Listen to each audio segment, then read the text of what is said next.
আল্লাহ মারহাবা আল্লাহ গো ইস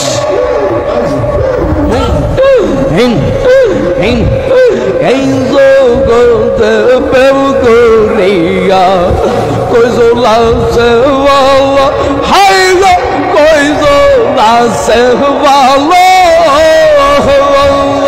মাশাআল্লাহ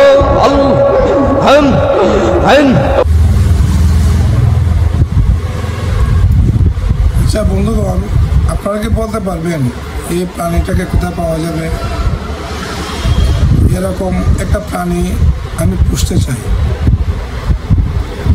আর আমার খুবই শখ যে এরকম একটা প্রাণী আমার পোষার ইচ্ছা ছিল। যদি কেউ সন্ধান জানেন তাহলে আমাকে কমেন্ট করে জানাবেন। ধন্যবাদ।